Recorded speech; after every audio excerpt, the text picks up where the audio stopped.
Hello, everybody. I'm Larry Sashin with L. Sashin and Associates. My company plus Total Food Service and our great sponsor, Valiant Technologies, produce the virtual breakfast sessions. Today, we have an interesting group of people on our panel. Before I go anything into the title of this episode, why don't we introduce ourselves? So, Scott, why don't you start? Good morning. I'm Scott Elvis Barton. Normally, I'm in New York City. I work as a food studies scholar and educator in the college level, predominantly at NYU. I worked for 30 years as a chef in New York and California, predominantly, some French training. And right now, I'm a faculty fellow in the Institute of Advanced Studies at Notre Dame in race and resilience, because all of my work as a scholar relates to race and food and faith. Well, thank you. Yvonne. Good morning, everyone. My name is Ivan. We own and operate restaurants and hotels in New York City. Thank you, The Yvonne. food and beverage part of hotels. Thank you. Catherine. Good morning. My name is Catherine Wells. I'm the chair of an employment law department for the law firm of Chiesa, Shahinian, and John Tomasi in both New York and New Jersey.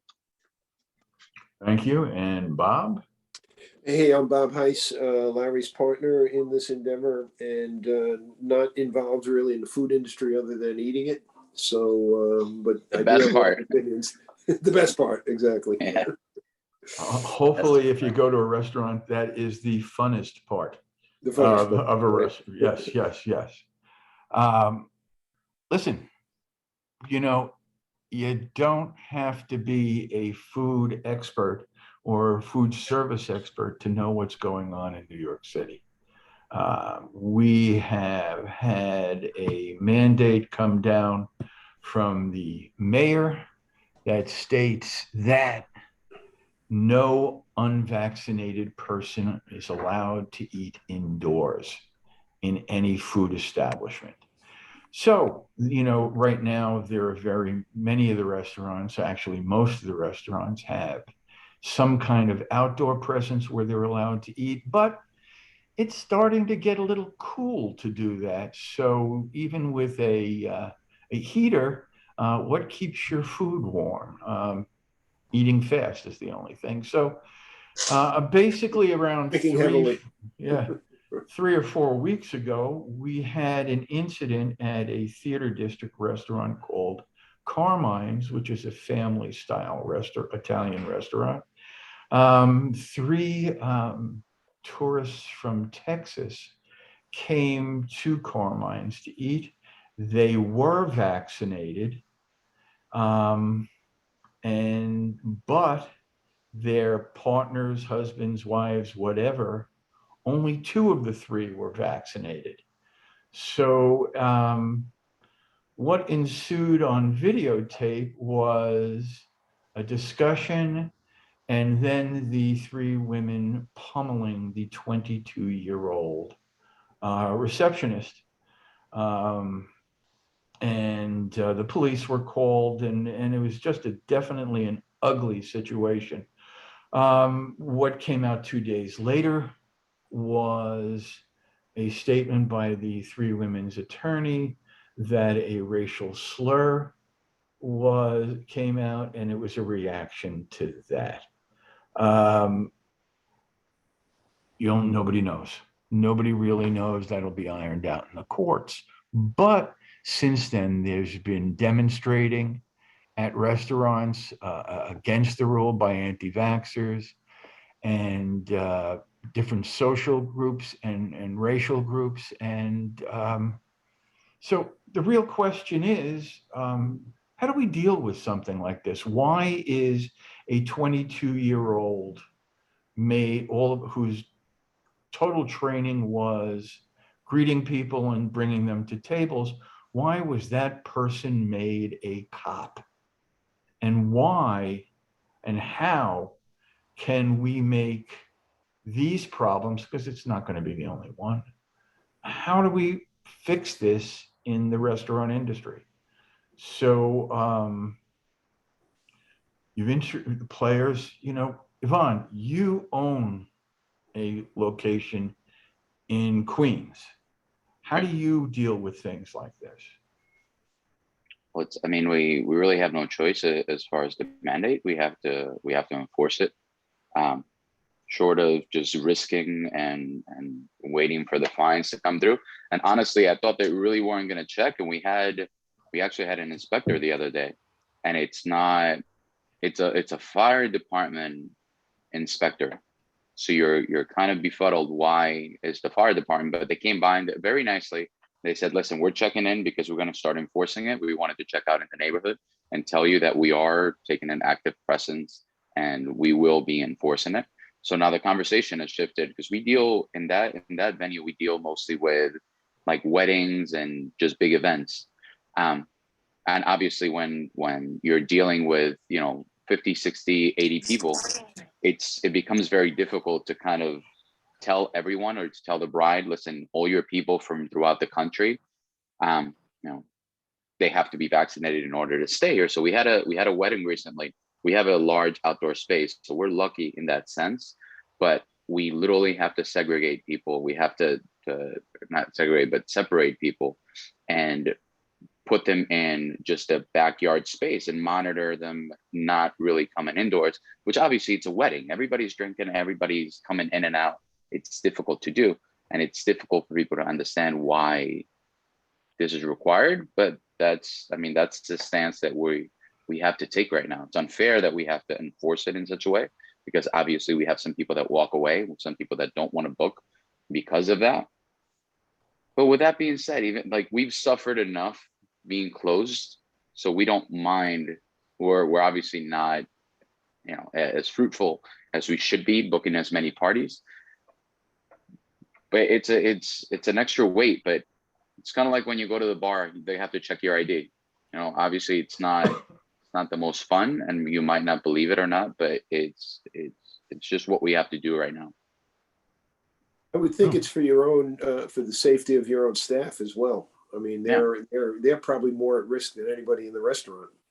Oh, 100%. And we require all our staff to be masked at all times, regardless of, if the party is vaccinated, non-vaccinated, whatever it is, for our own safety and for the overall perception of safety. Mm-hmm. We also require everybody to wear masks. Let me back up a little bit. 2 months ago, you were open. Right. All right. Is your staff vaccinated? Yeah, everybody's required to be vaccinated in New York City. Okay. So we have to. I'm asking the question to get it out there. So just, how long have you been reopened? Since we reopened that venue in April. Okay. Just for curiosity's sake, have you had any breakthrough infections during that? Zero.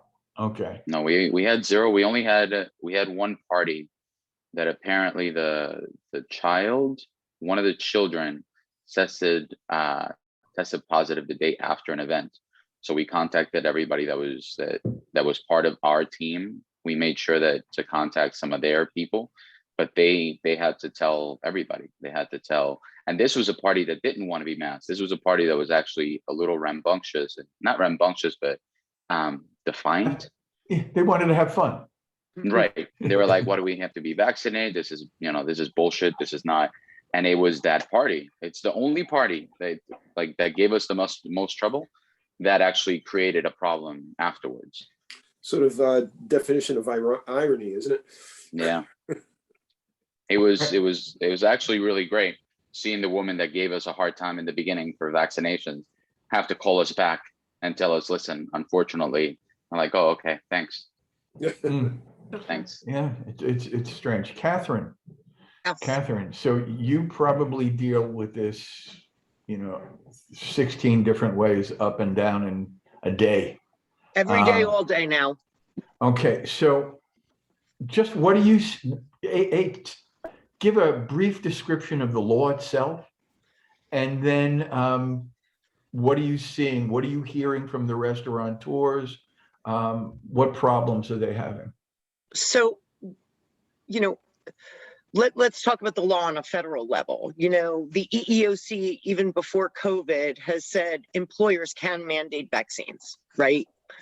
However, you know, certain laws like Title VII of the Civil Rights Act, as well as the Americans with Disabilities Act, require employers to consider whether or not they have an obligation. Well, they do have an obligation to explore reasonable accommodations for those with medical conditions that, you know, prohibit the employee from getting the vaccination, and also those who have sincerely held religious beliefs.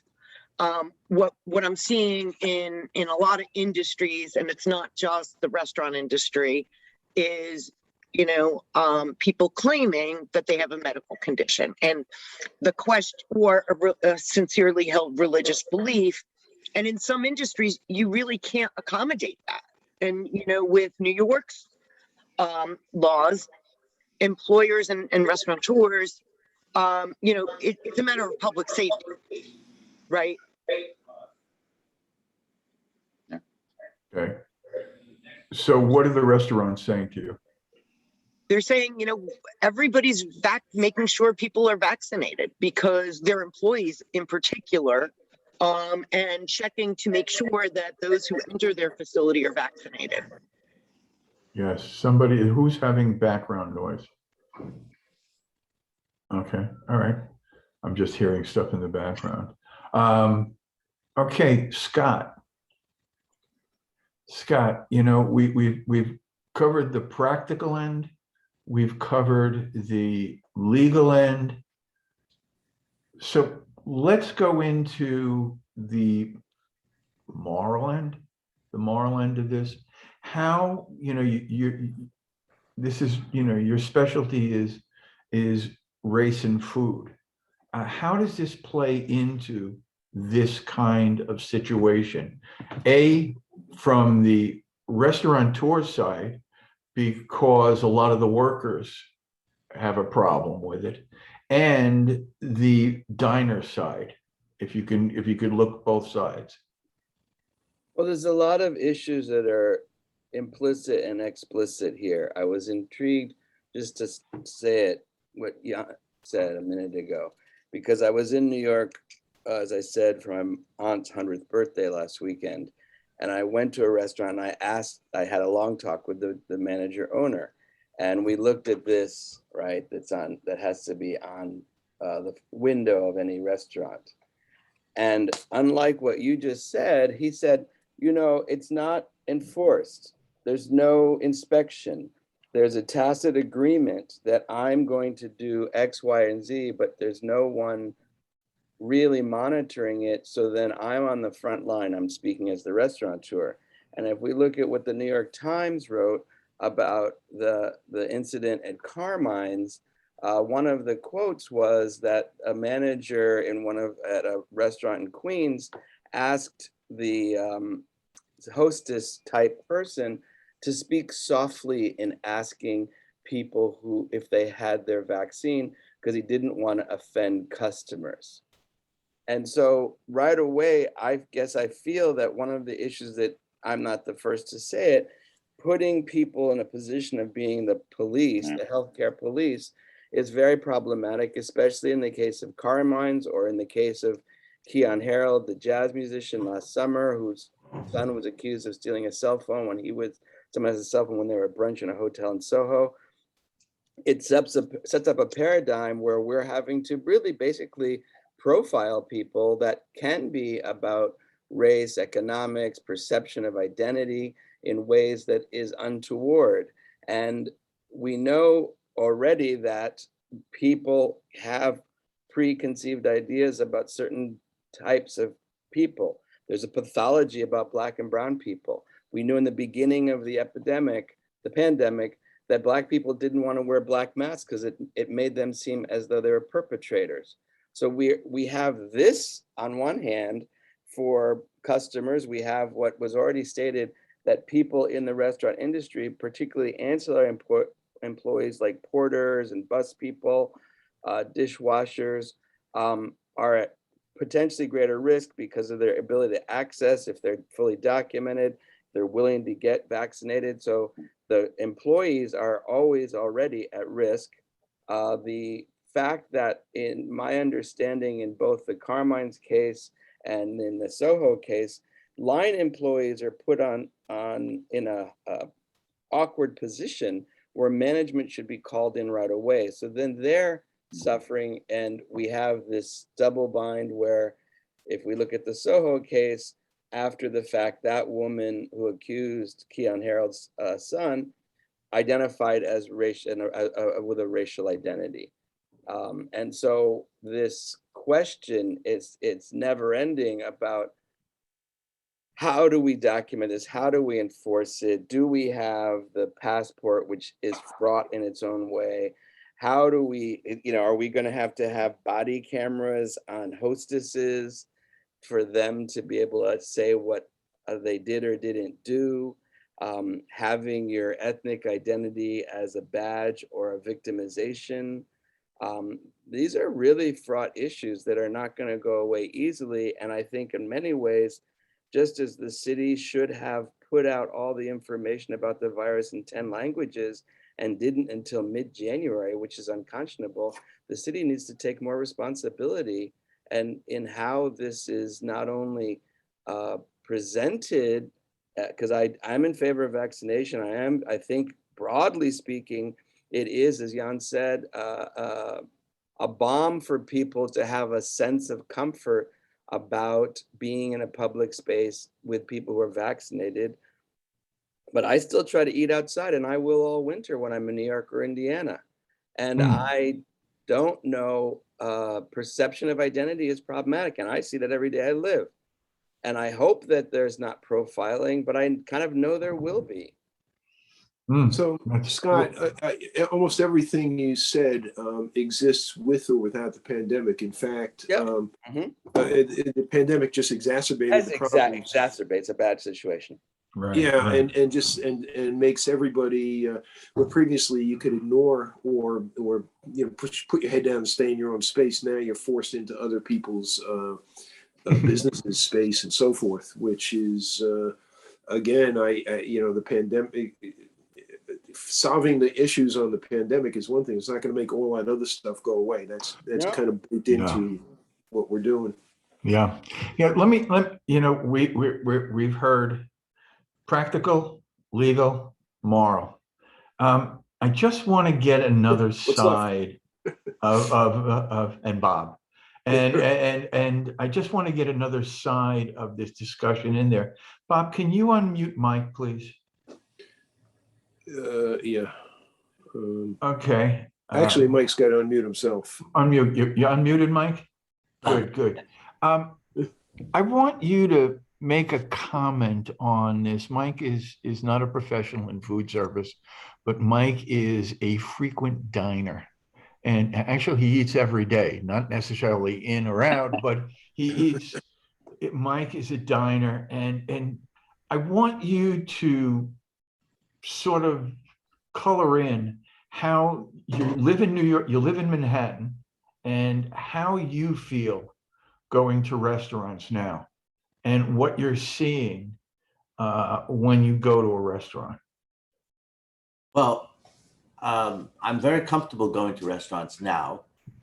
When we started going to restaurants indoors, I wanted to make sure that I sat near the door so that I wasn't really in the belly of the restaurant, not too far from the door.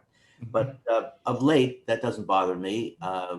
When I wear the mask, the waitress or the waiters wear masks. In fact, I was in a restaurant right next door to Carmine's a few weeks, probably like the second week of September. This is probably a week before the incident at Carmine's. And that place was extremely crowded because there are two restaurants next door to each other. They both have indoor and they both have outdoor spaces, and they really abut one another. So it's not unlikely that something could have happened there because it was really so congested. But I live on the Upper West Side of Manhattan, and most people are adhering to wearing masks. And so the dining experience is pretty good. I had, it was weird this last weekend. I must have eaten out Friday night, Saturday, Sunday. I ate in Philadelphia in a restaurant, a small restaurant. Again, we ate indoors. I wasn't uncomfortable at all. And Okay. one night, last Friday night, I ate in a restaurant, and the couple that we were with didn't want to be inside, so we ate outdoors. The issue about eating outdoors is there were 2 ambulances and a fire truck screaming down the street. You could barely hear each other. But from my Nice ambiance. yes, really. Yeah. But from my the biggest issue is wait time. Apparently there aren't as many staff for the restaurant, but I have not really experienced. I'm okay. Okay, in Manhattan, let me break in, Mike. Let me get it back to what we're talking about today. In Manhattan, what's the routine when you walk to the front desk? Oh, they asked me for my vaccination card. Now, do you have a vaccination card? Do you have an I Excelsior have the pass? Excelsior on my phone. I show it to them. They don't often ask me. I think only occasionally have they asked me to actually show identification plus the vaccination on the phone. Typically, they just look at the phone and they glance at it. They don't really. They don't stare at it. They look at it, they see it, and they say fine. Of course, it has to do with my age too. It's not like I'm a 20-year-old or et cetera. So it would be very unusual for me to kind of like game the system at my age, et cetera. But no, they asked for the vaccination card. Okay. What do you do, Yvonne? Yeah, the same thing. I mean, as a diner, we've also dined at throughout New York City. I live on the Upper East Side, but we've dined all over the city, in Queens, Brooklyn, and even Jersey at this point. And it's the same thing. Like the first thing they ask, you have a reservation, and then right after that, it's can I just see your vaccination cards? And it's the same. We have the same reaction, I guess. People just ask for it. They don't really. I don't think they read it necessarily. They just want to make sure that you have something, and you show them. And it hasn't really been, for us, it hasn't really been an issue. It's been pretty smooth, except for, like I said, big wedding parties and things like that, where sometimes people don't have it, or people are from out of state, which is a good percentage of the time. But as long as they have something, we're okay with. I mean, we've had instances, and I don't know if this is legal necessarily, but we've had instances where people don't have their card on them, so they've shown us like an appointment on their phone that they made an appointment to get the vaccine. We can't necessarily confirm that they have the vaccine, but just the fact that they went to the lengths of making the appointment, and the majority of their party is vaccinated, we take it for proof. Yeah, no, let me, Catherine. Okay, I haven't read the law backwards and forwards. At the beginning of the pandemic, when they first started letting people into restaurants, everybody had their temperature taken. Is that still part of this, or is that something we've just dropped off and sort of figured out if you're vaccinated, you have no temperature? I have not seen that anywhere with the temperature taking at all. It's proof of vaccination. And it's not limited to the restaurant industry, the hospitality industry. I've seen a drop off everywhere with the temperature taking. And even, there were various places you would go where you would be asked to complete a questionnaire. Have you been exposed? Have you traveled? All of that has dissipated once the vaccine came out and people were really becoming vaccinated. I am seeing a greater trend of people wearing masks again, both in New York and New Jersey. That's true. I was saying earlier that unfortunately in Indiana, it's a very low masking state, and it makes me upset, especially on a college campus with young people. And as I was saying, I was in New York this past weekend, and on the streets, except when I was in Midtown around what appeared to be tourists, 99% of the people were masked. on the street, in the subway, on the bus, they were masked. You know, it's interesting because, you know, we're very conscious of this in New York City, but, you know, my son lives up near Hartford, and he was telling me that up in near Springfield, Mass, they had something called the Big E Festival, whatever Okay. that is. Elements And, Festival. and they had 177,000 people at this festival over the weekend. And how many people were wearing a mask at a festival? Nobody. It's Well, sort that, of, Larry, that's not a festival. That is a state fair. yeah. That is the annual state fair in Springfield, Mass. for Massachusetts. It's actually the largest state fair in the state, and they Okay. have that every year. They call it the Big E. Okay. To me, there's 177,000 people together without a mask, and it's not like they're separated. They're seating. They're in mobs. So that scares me. You know, just Fred, can you mute Fred? Fred? I think Fred is there just in picture. Sorry, Oh, there he is. Fred, you Yep. know, you speak to people in every state all the time. I do. What are you seeing in New York City and then the rest of the world? The city is extremely vigilant towards masks and vaccination, and the rest of the world doesn't give a you know what. Okay. So it's two very different Americas right now, and it cuts across political grounds and it cuts across geography. Mm-hmm. And I suspect that that's what is going to continue to happen.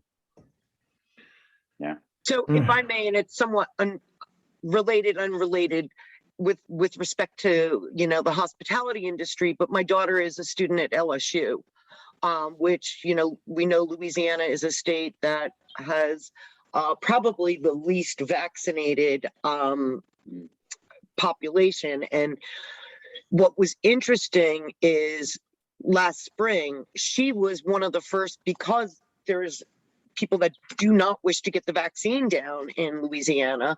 She was able to get the vaccine before any of us were, you know, without any medical conditions, because there were so many vaccines available. And she, you know, she is healthy, but, you know, her significant other is immunocompromised. So she's wearing a mask everywhere. I think it's just personal choice. And there is a lot of division once you get outside of Manhattan. Catherine, if I may, what I noticed when I moved out to Indiana, I did a short road trip with my partner, and occasionally here, but not much, there's some antagonism, if not simply a side eye or a kind of a looking down their nose at you. Sometimes people were audible in, then I'm a bleeding heart liberal, or I'm something because I'm wearing a mask in a place they're not masked. Is your daughter having any experience like that where she's picked on? She has not recently, not since she went back in the fall. You know, she obviously was home for almost, you know, 5 months. And, you know, she's conservative because of the fact, and her significant other is a person of color. So, you know, she's very, very careful about making sure that she doesn't expose him because of his medical history. Good for her. You know, there was an incident that I was actually part of at Stu Leonard's in Yonkers a couple of weeks back. And I go, you know, I walk down the street a lot of times, depending on how crowded it is, with a mask. And I was in line, the checkout line at Stu Leonard's, and there was someone my age behind me. And he said, you know, you don't have to wear a mask in here. And I looked at him and he said, are you vaccinated? And I said, yes, I am. And he said, well, you know, you don't have to worry about it. You know, you don't have to wear a mask. And what came to mind with me is I have 8 grandchildren. I have 8 grandchildren, 5 of which are too young to be vaccinated. And I like to see those grandchildren. And my biggest fear is that I'll be all right, I'll be asymptomatic, and I will give them a kiss, and my kiss will give them the virus. Yeah.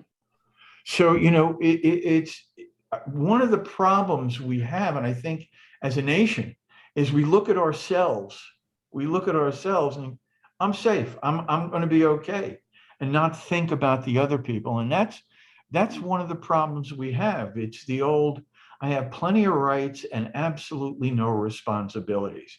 And to draw this back to where we were before, responsibility has been laid on that 22-year-old. Maybe, I don't know her background, I don't know what she did before, I don't know if she's a student, I don't know if in Manhattan, and especially in Manhattan, all the wait staff is, or at least a good portion, are out of work actors who I don't know what their training is.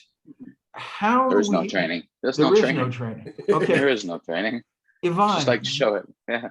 we have two training experts. Actually, we have three in the audience in here. Bob is a trainer by trade. Yvonne, you base your whole staff on training. You build your staff on training. Sure. How do we ensure that that 22-year-old knows their stuff? And before we go into that, I spoke to a bunch of restaurant owners and chefs after, and almost to the person, they pin the blame on Carmine's to the restaurant. Why? Because all of them, and it's easy to say in hindsight because nobody expected this to happen, but all of them said there should have been a manager hovering nearby. Sure. Not make the 22-year-old or whatever age your receptionist is the cop. Now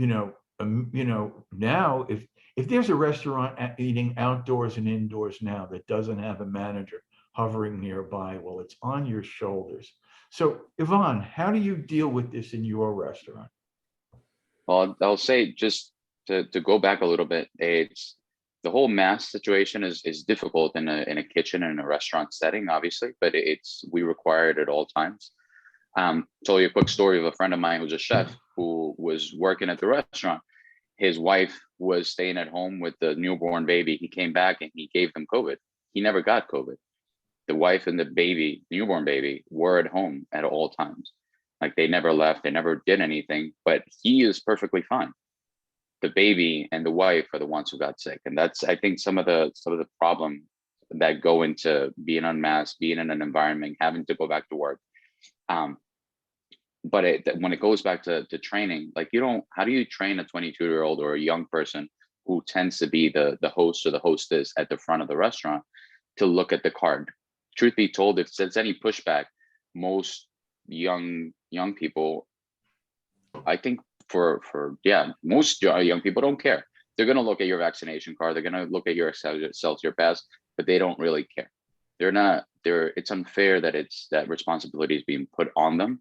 I mentioned before, as a bartender has to check your ID in order to serve you liquor. That's a responsibility that's put on the bartender as well as the restaurant in order for you to give something out that it's a controlled substance. However, when it comes to, and there's repercussions for the restaurant and for the employee, there's personal responsibility on the employee if you give liquor to a person that's underage, or if you overserve someone. There is training that you can give that person because you are giving them a controlled substance. On the other side, I've worked in the nightclub business, where there is a requirement at the front door that you have to be of legal age to enter. That's also something that you check. You check IDs before you come in. That's in order for you to. Go ahead. I think you said the key thing, Yvonne, and that is there's repercussions for non-compliance. So, somebody Right. serves drinks to a minor and gets caught, the fines are, I think your liquor license could be in jeopardy, but Suspended. much of what happens with the pandemic, COVID, and those kinds of things is a wink and a nod situation. right? It's Right. you don't have it. Okay, yeah, just come in, keep your mask on. That whatever they're saying, and unfortunately, people are getting sick, and there is such a thing as a breakthrough infection, and the infections that you talked about with that family. That's dangerous stuff, and for it to be treated in a wink and a nod kind of a fashion is not fair to everybody. So where does the onus fall? It falls obviously, as Scott rightfully pointed out, on the ownership, the leaders, the managers, and Larry, said if they're not hovering nearby and they don't step in and rescue that 20-year-old, 22-year-old who really doesn't care, they're part of the wink and a nod. Then there's the system will never work. I don't think we can fix that. But Bob, it comes down to also just economics. Like the economics of having a manager at the front door is it's not sustainable. If you have a large corporation and you can actually have somebody at the front door that's an older adult that is responsible, that the onus is on them to make sure that the safety of the staff and the patrons is of paramount concern, that's great. But if you're, and the question goes back to if you're a bar and you have one bartender and the bartender is supposed to leave the bar and go to the front to make sure that the person doesn't come into the bar. And it becomes the two key words for us. And the reason why it's difficult is really economics and fear. Why do we enforce everything is fear. Why? Not only for outbreaks, but also because we've been hit so hard with regulations that people are teetering on the brink of closing, and not even just closing. People are in debt. People are in debt because they can't pay certain things. You continue going and you tell your landlord, listen, I can't pay the full amount right now. But the majority of people are not going to say, the majority of landlords or creditors or vendors are not going to say, oh, don't worry about it. It's just COVID. No, you're going deeper and deeper in the hole as you're trying to sustain this and really write it out. A lot of people have gotten funding in order to be able to survive. But this funding is just, they're part of them are grants, but a lot of this is just loans that they've been taken to be able to survive and to carry you through. So when you enforce vaccine mandates and mask mandates and all this, it's because you're praying and hoping that this will ride out at some point. You can open and you'll be great. If there was a little bit of government help as far as training or hazard pay or any of these things, it would make it effectively better and just people will force it a little bit better. But you're always put in the line of saying, do I let this party in and make a little bit of money so I can pay rent? Or do I say, no, we don't allow you in and we don't book this party and because of the safety of our employees? That's really it's a safety and safety, fear, and economics. Go ahead. Mike said it before when he said they glanced at his vaccination card. I'd also like to say that I think it's not exactly accurate that the hostess person doesn't care. We know New Yorkers, a lot of them are pushy and aggressive. They could care, but then they're a 20-something person and some well-heeled middle-class person, especially if it's a male, tries to overly assert themselves. And if they don't have management support, and I was a restaurant consultant, opening restaurants for single independents as well as corporate concerns. And the training is there. I had training modules for front of the house and back of the house. So there's no excuse, except Yvonne made really clear statements. Economically, having extra staff is key right now because everybody's hamstrung. And I know from my friends who are owners and chefs, sometimes they're the janitor and the pot washer because those are the hardest jobs to replace in this moment. So they can't be at the front as the restaurant that was named one of the top new restaurants in September that I went to on Saturday. The owner was right there because he just got in the papers, so he was there to help support, and maybe also because of Carmine's. But that might be anomalous for the majority of restaurateurs. Mm-hmm. Let's go back to the economics of this whole thing. You're in Queens. I live up in Riverdale in the Bronx. So there are restaurants on Riverdale Avenue in the Bronx, and you go up into the 250s and streets, And then all of a sudden, the street signs change color and you're in Yonkers. You're in Yonkers. In the bars and restaurants in the 250s, you've got masks and you've got vaccinations. You go a mile away and it's just masks. It's just masks. So here you've got a situation, if you're a group of people, are you going to eat, are you going to drink outside and eat outside? Or are you going to get in your car, you know, you've driven to this restaurant, you're going to drive another mile and go into the center of Yonkers where there's bar, restaurant, bar, and party there. What are you going to do? How the proximity and lack of uniform laws, even in a state, we talk about there's no direction from national. They tell you what you should be doing, but nobody's saying what you have to do. And even in a state who, you know, a state like New York, which is so progressive, you go from town to town, to village to town, the laws are all different. The laws are all yeah, different. Larry, we so I'm the Canadian component today on the panel. Okay, good. And we've got a similar scenario to that, but across provinces. So I'm physically in Quebec. Our provincial neighbour is Ontario. They've just come out of probably what's one of the longest lockdowns for restaurants in the world. Quebec has a passport. Ontario still, I think, does not. So the checks are different. There's been a backlash, if you like. There's been complaints from the restaurant industry that the Canadian government really haven't got their act together in terms of something which is, you know, the same everywhere.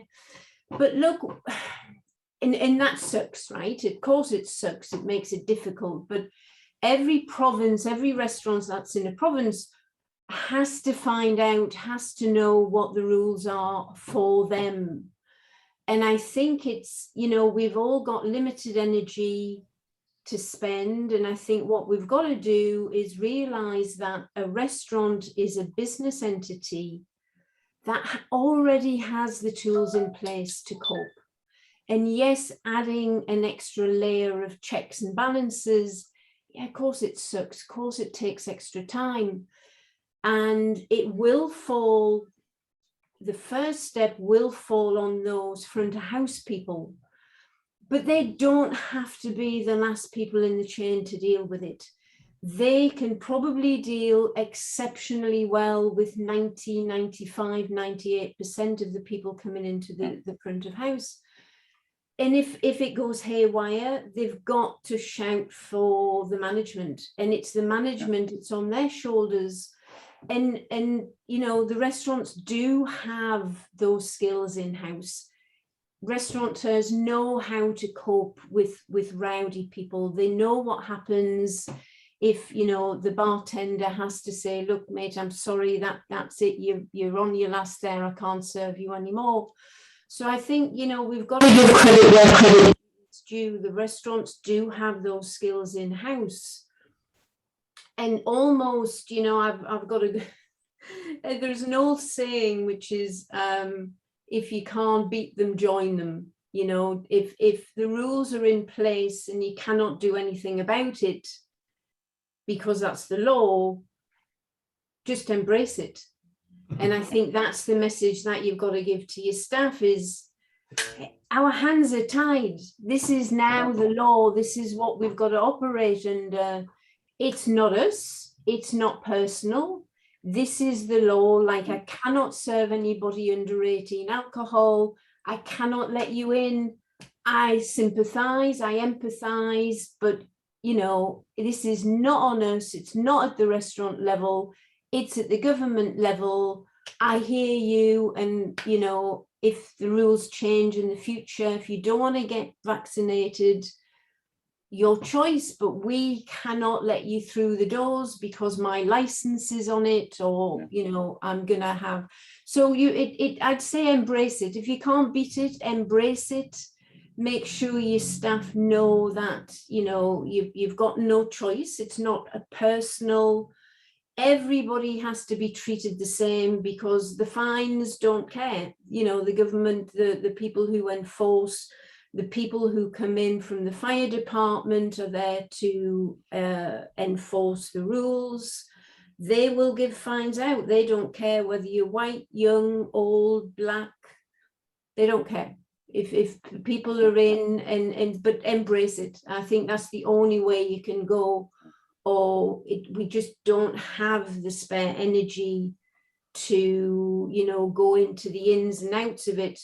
Fact is, you've got to do it, and the best way to do it is to kind of deflect that personal aspect by saying, look, this is just the law. Whether I'm against it or not, I can't do anything about it. Yeah, I have a Julie, question. you're absolutely right. Okay, one thing, Yvonne, last comments, because we're running out of Sure. time. No, Julie's absolutely right. That's exactly what the language that we use with our parties, with people. The people that are unvaccinated or fighting against the law in this case are very spirited people. They will let you know their personal beliefs, politically, morally, everything. They will let you know, and they're by spirit, I mean they're toxic, and it's not necessarily, they're very just aggressive, and they'll tell you from the disease you're going to die from. But it's again, we do take the same verbiage that Julie just said. We say exactly the same thing. It is out of our hands. We would love to accommodate you, but unfortunately it's the law. And right now, and we hear you. I hear you is a phrase which people, because a lot of people feel unheard, but saying I hear you, but my hands are as tied as yours, I think goes a long way to deflecting. 100%. That's exactly what we say. So do you think that strict compliance from a marketing perspective actually attracts customers? Because we're all talking about strict compliance as being a turnoff and losing income. Can it work the other way, that lots of people will go to a place where they are assured that the compliance is, the regulations are being met? I think diners expect that when it's the law, it's complied to. I think they expect that all establishments will comply with it. There is no such thing as expect and assume. If it doesn't hit you between the eyes, if you're not hitting people between the eyes. Just a fast question, and then we have to go around for our last impressions. If there's some kind of communication that goes back to people when they make a reservation, is it on that form when you send this back to email or text them or whatever it is, that they are expected to wear a mask indoors, and to eat indoors, they must be vaccinated? And we haven't even gone into the thing that once you're eating outside, if you have to go to the bathroom, how do you get indoors if you're not vaccinated? That's another whole layer that we didn't even get into. But how are you letting people know in your advertisements? How, we're always told never to assume. And how you can't assume that people know that they should be vaccinated. You can't assume that somebody from Texas reads the New York Times, listens to the New York News, does all these things. When they make the reservation or they call for a reservation, how are you letting people know, or how should you let people know, that you're not getting through that door without a proof of vaccination? Anybody? Well, I think communication is very key with this, with people from traveling out of state. But every time that we make a reservation, and we've made it through many platforms and even on the phone, people are very good at telling you, just so you know, masks are required when entering and dining indoors. There's verbiage that you tell people ahead of time when they are confirming their reservation, just so they know. That way they're not surprised. When we book large parties where there's a lot of people coming from around the country, we make sure that we include it in the invite that they send out to their guests.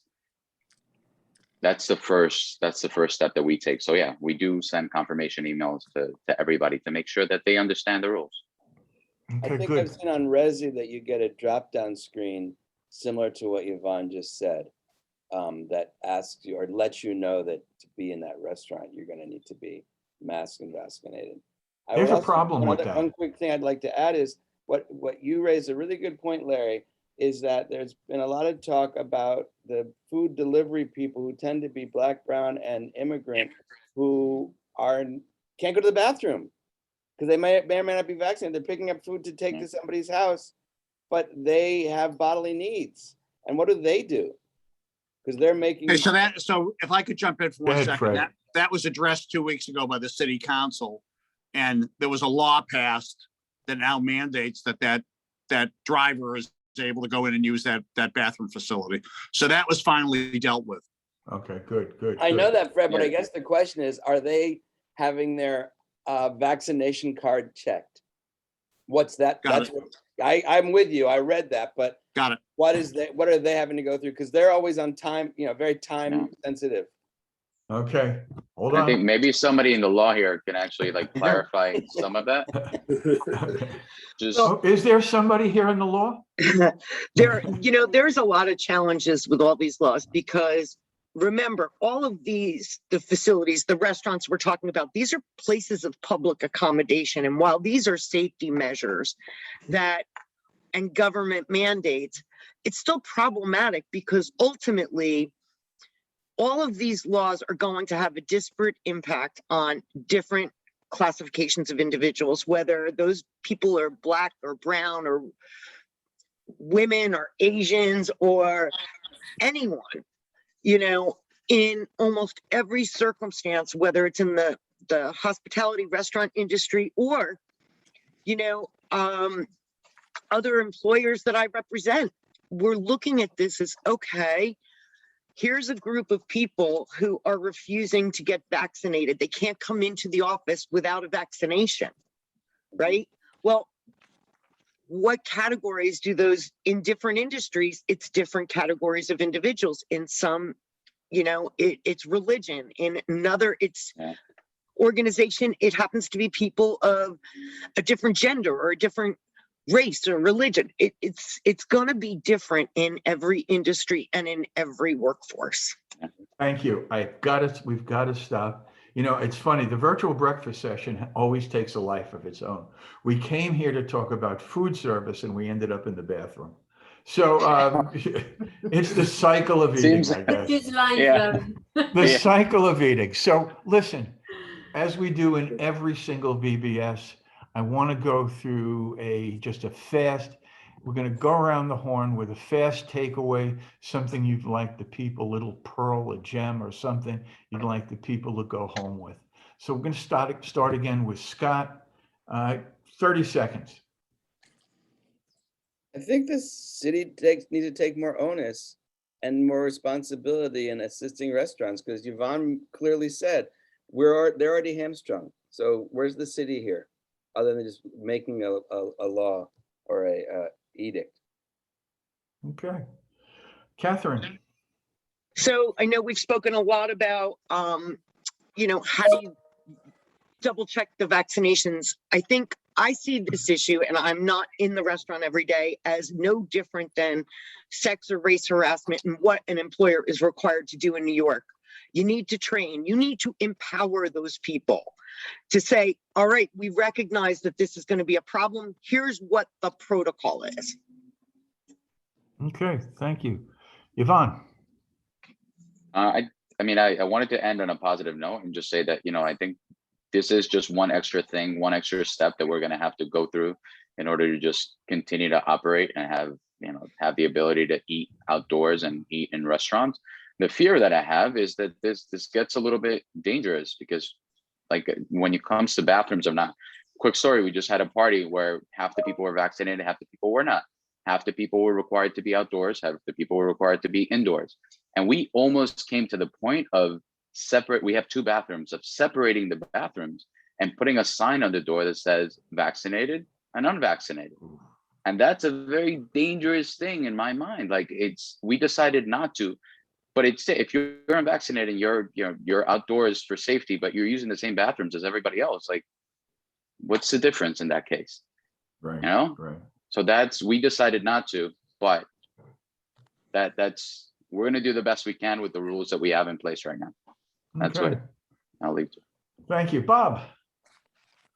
Everything would be much simpler if the entire food industry, in fact, all of society, were as enlightened as the people on this call. So that's one thing. A lot of these are just, as Scott pointed out before, just systemic society problems. The only thing we can control is our own portion of the world. So, compliance, non-compliance, and so forth is obviously up to the owners and the training and so forth. Okay. I'm going to take my takeaway. I just want to once again thank Total Food Service. Thank you, our audience. Thank you, our panel members. And thank you, Valiant Technologies. On a segue, we're talking about one virus, another virus. There's a lot of, if you store information, if your technology is important to your business, the people at Valiant Technology can help you make sure that stays yours, open, and flows easily. So if you fear hacking, and who doesn't, if you fear hacking, if you fear the loss of your data, call the people at Valiant Technologies, and George and his co-workers will definitely help you through, help you avoid a troubled time in your business.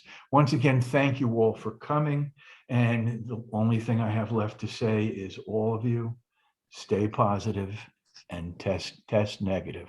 Bye now, folks. Thank you, Larry. Thank you. Bye, everyone. Thank you, Bye-bye. everyone. Thanks for the invitation. You're welcome.